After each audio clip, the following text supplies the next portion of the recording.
Yeah, I'm scared. That's how it started in my head. In this video, I want to give you some tips if you're feeling intense fear about your life and how I was able to get over mine. I'm not a therapist, I'm not a doctor, I'm just sharing with you my personal opinion in the hopes that it can help you. And the reason I'm posting this video now is because I just went through it. And so some of the tools that I just used, I know how they worked for me, and I hope that if not all of them, at least one or two of them or some of them can work for you as well, getting out of this emotion of fear. The first thing I did was, I crumbled. I collapsed for a few days and I just didn't do anything, to be completely honest with you. But after a few days, I was alone and I realized I needed to do something. So the first thing I did was really ask myself, what am I afraid of? What are you afraid of? And there are different layers to that question. So don't just ask it once, ask it a couple of times. For example, Giovanni, what are you afraid of? I'm afraid that if I move, I'll lose all my friends. What are you afraid of? I'm afraid that if I don't have any friends, I won't have social connections and social value. Giovanni, what are you afraid of?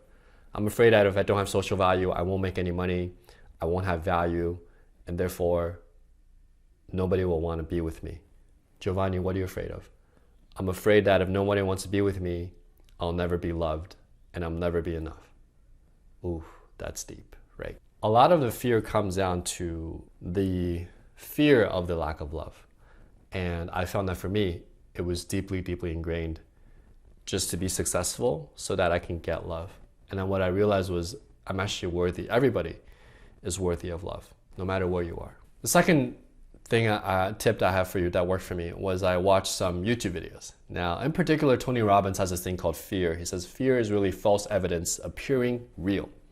And what he meant by that when I looked into it was this. He says a lot of times people, when they're in a fear mode, right, they see things not as they are, they see things as worse than they are. So what he has to do a lot of times in his interventions is he has to get the person to stop seeing things worse they are, but to really be realistic about where they are. And when you're realistic about where you are, what's interesting is that even though things might be bad, you're not making it exaggerated or worse than it is, right? You're making it exactly what it is. This is exactly what you have to deal with. And with that clarity, let's say you're in debt, or let's say you're fearful of getting fired from your job, at least you know where you're at. And if you know where you're at, then you can get to the next step of where you want to go. A really good example of this in dating is when I first started, I wasn't a well-established coach, and I noticed that a lot of my clients wasn't making progress. And one of the reasons that they weren't making progress, I realized after talking to them for a few months, was that they thought that if they told me where they really were, that I would look down on them, or that they were not good enough. So they told me, for example, they'd be like, oh yeah, girls are not returning my calls, but I'm getting numbers. When in fact, I found out that, for example, like this guy was a virgin, right? And what I realized I had to do was to listen, wherever you are now, there's no judgment. I'm professionally a coach. I'm here to help you. I won't judge you, but I need you to tell me where you are right now so I can help you.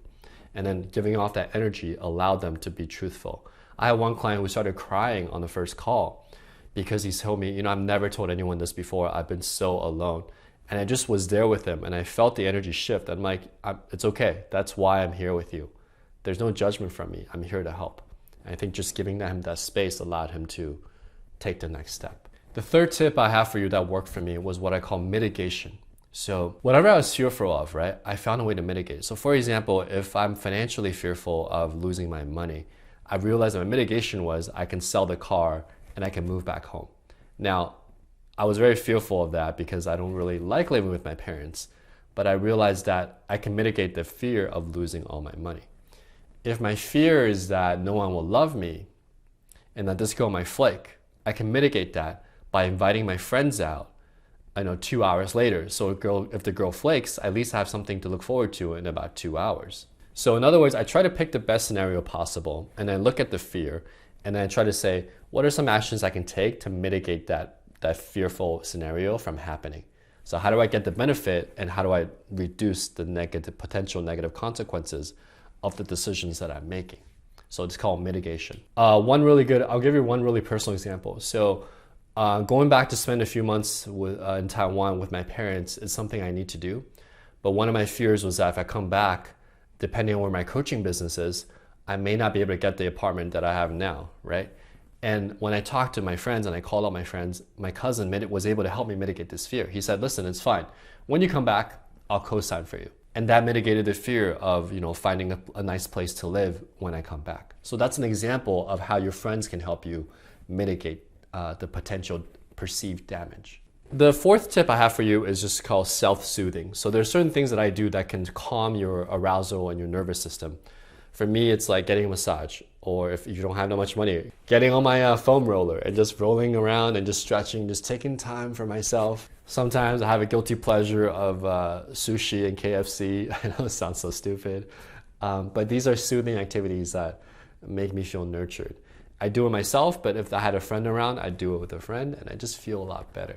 If you don't have any money, sometimes it's just helpful to volunteer at a soup kitchen, volunteer at an animal shelter, and just do something for someone else. And you'll be surprised at how much you can get back in return. It also reminds you that there are a lot more people that are less fortunate than you are, and that you're actually not that bad off. Now, one thing I do want to warn you on tip number 5 is that if you were fearful for a long time, it starts to take a toll on your body, your aging process, your metabolism, how much you eat, right? I've seen this happen actually in my own body when I was fearful for about 4 to 5 days. I just want you to, I know it sounds like very mechanical, but like when you're down, it's like you're not even thinking about these things, but I know that it helps. Just make sure you get proper nutrition, make sure you get proper sleep, make sure you're properly bathed, make sure you at least do 10 minutes of stretching. And just by, even if it's robotic and you do those things, you're still feeling a little better because you're making sure your body has the basic necessities for it to function. And then after that, I encourage you to, what I did was, I'm gonna shoot one video today. I'm going to call up one friend today and just take very, very small steps, right? Some days it's just getting out of bed and making my bed. Some days it's just, I'm gonna get out of the house today and try to go for a walk. But if you do one little step at a time, then every day it's a little step forward, little step forward. And that's how you gain what we call social momentum. And everything great that I've accomplished, be it finding a girlfriend, a beautiful girlfriend, or making some really lifelong friends, I was in a state of momentum, right? I had things going, and then I got to the point where the bike was rolling and things were moving. Okay, most of our fears is an illusion. There are some fears that are based on very practical, very real things. But there's nothing really in our society, in our world today, that we can't really handle, right? I always imagine, like, what's my biggest fear? Becoming a quadriplegic or having like chronic pain, which actually I went through, another story for another day. But I just think, like, what scenario would it be where I would be so fearful all the time? And I think perhaps our fear is a state of mind. And no matter what situation you're in now, the state of mind and how you experience that perhaps can be transformed in some way. I'm not an expert, but these are some of the things that I have done that helped me. I would say if you're looking for tips, which is why you're watching this video, try some of these for yourself. And I hope that some of them can help you. If you have other tips or comments for people that are going through this, please leave them in the comments below. Perhaps something you've tried might help another person. I know that when I was in massive pain, chronic pain, physical pain, emotional pain, a lot of the comments that I read in the videos or Reddit threads, sometimes there's just one comment from one other person, or even an Amazon review that made a difference. I tried that thing and it worked for me. Okay, so please feel free to leave your comments below and help other people that are going through this. Thank you for watching, and I hope that you break your illusion soon.